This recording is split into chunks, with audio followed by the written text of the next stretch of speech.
So, predictive processing, it's, how they always said that, we're able to see 10 seconds into the future. This is, it seems this way because of predictive processing. Basically, that your brain taking every little bit of knowledge that you know about what you see and translating it into what you can understand. So basically, our eyes are creating our own matrix, and each individual has a different understanding, not always different, but sometimes, when people seem to not have sense, it's because their predictive processing is only taking in the information that they know, not what you should assume they should know. And then there's the human complexity of playing stupid, which is a manipulation tactic in order to, one, get a reaction, or two, be able to maneuver the situation they want. So when you can predict how certain people are going to react, you can kind of look at that as, you know, I'm going to do this if this person does that. I'll do this if this person does that. So through our predictive processing, we tend to simulate a situation where we can see different outcomes and try to get it to go the way we want. If you were to call up, you know, a friend and then tell them to come over, and they come over and you're not there, your predictive processing has an advantage over them because there's knowledge they don't know. They didn't know that you were going to take off on purpose after telling them to come over. So their predictive processing is saying, well, what the hell? Like, you just asked me to come over. Now you're not here. You messing with me? And so, like, I've been watching some cop videos, and I've noticed, and I've gone through this myself. I'm pretty sure most of us have, is when you let your emotions get the best of you, and then right after, it's like the situation calms down and everything. Oh man, my kids are probably getting into so much stuff right now. I gotta hurry up. And so basically, what happens is you're letting your body do your thinking for you. Impulsivity. So you hurt somebody or you break something, and get out of the kitchen. Go. Go.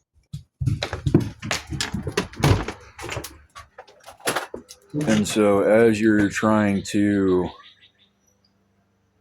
do what you're wanting to do, or, letting your body do it out of impulsivity, afterwards you're trying to go off pattern recognition, but with adrenaline, that can be pretty damn difficult. So while your own individual matrix, your predictive process, and your reality that's being constructed is trying to find patterns that it can recognize to kind of slip through the cracks and get out of trouble, or, you know, uh, and so this predictive processing during exhaustion after adrenaline can cause fear that you can't otherwise explain. Stay out there. See, like, my predictive processing is telling me that even though I told my kids to stay out of the kitchen, they're still going to try going out into the kitchen. And guess what? They're right there in the doorway, just waiting for that moment for their brain to say, okay, let's go. We're safe. He's not coming back in right away. But see, my predictive processing is like what they used to say about women back in the day. They got eyes, or moms, they got eyes in the back of their heads, and a lot of this is the predictive processing. It's not that they were psychic, it's that they knew in the simulation the chances of, their kids doing certain things. And that's why a lot of parents, because of the digital age, our predictive processing is being more tuned into distraction. Like when you watch a movie and you're predicting the ending. So it kind of seems like, well, if I could predict that, then why is this movie so good to everyone else? Well, because everybody's predictive processing is different. It's information that you know, and it's information you see, and information you find out. You don't know as a child that a glass vase is going to break until you drop it, right? And then it's like, oh wow, I thought this object was solid, but now it changed. It's broken into pieces. But to a kid, curiosity, they're gonna look at it, look at the parent, and be like, oh no, what did I do? Because they're predictive processing very very underdeveloped. Still trying to get a hold of the pattern recognition skill that allows them to absorb this into their predictive processing. So they don't know when they're going to get in trouble.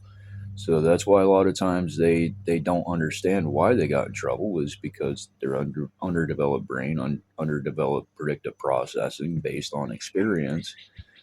So yeah, so in the digital age, parents are, if our biology says we want dopamine and we're depressed, we're going to be more likely to give into distractions, and our predictive processing gets absorbed into that as well. You may have a couple fleeting thoughts of, oh, hey, I should do this. Oh, hey, this person, this kid's going to do this. But for the most part, our brain is being funneled into these distractions because that's what tends to get us through the day. And even though we say so many things about bad things about time dilation, it's like when you actually look at it, there's a lot of times time dilation is a good thing, because it could have possibly gotten us through situations that we wouldn't have otherwise. Say if you were a hyper vigilant, couldn't go inside your head, couldn't disassociate, couldn't predict.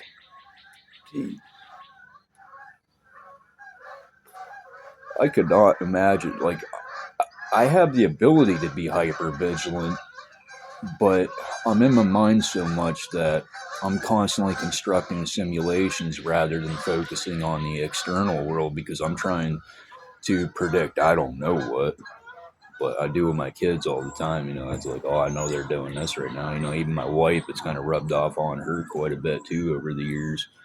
Now she knows everything they're going to do before they do it. So it's like, that's one of the strange things about marriage, and that is when you have two people that are alike, one is going to kind of, I mean, this all depends on introversion, extroversion, the type of personality you have. There are certain skills that you're never going to get from that person because you don't have those biological markers to kind of take that skill in. Like a person with aphantasia can be married to somebody with imagination. Doesn't ever mean that they're ever going to get an imagination. They have aphantasia. So that's what I mean, like a biological marker. But see, when our and that's another thing too, is people with aphantasia, they still have predictive processing. It's not because of the imagination. The imagination kind of reinforces it, allows us to play that simulation. But people with aphantasia, they have what I call the conceptualizer, which is, works separate from the imagination. It's like kind of like the film. It's the film, and then the imagination is when it's projected on the wall. You're seeing it on the wall, not just the film. So, but you can see the differences between predictive processings and those. It's unfortunate that, but also fortunate that some people don't have to deal with the nightmare of imagination, because when you have trauma and imagination, boy, we tend to feel like, Blade, as they called him, Daywalker. It's like we feel like vampires, we feel like monsters, in a monstrous world. But during the day, people act differently than they would under the cover of night. So to us, we're monsters in a monster world, but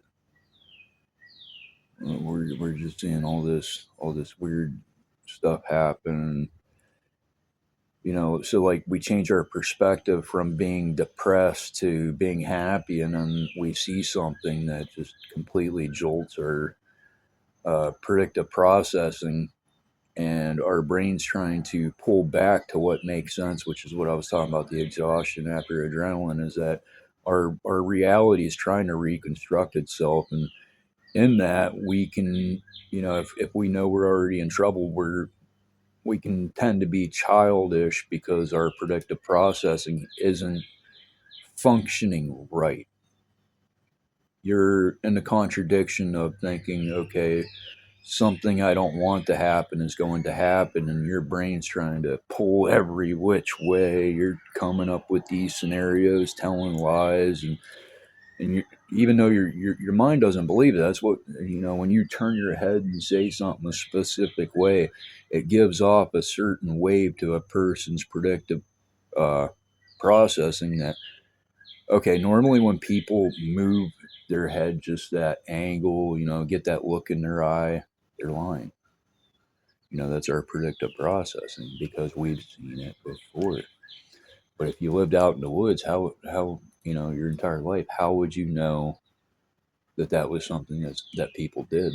You know, just like back in the days, think you're trying to survive, and you got to worry about disease, you got to worry about low resources, you got to worry about all these different things, you got to worry about maniacs. You know that, you know, they come into your village and you only got like 30, 50 people. So these people would have told these people, hey, you got to keep on moving because we have no idea what you're about, because their predictive processing is still in a natural survival world, not capitalism survival, but actual survival. So their predictive processing would have said, well, it's safer just to make sure they keep on moving.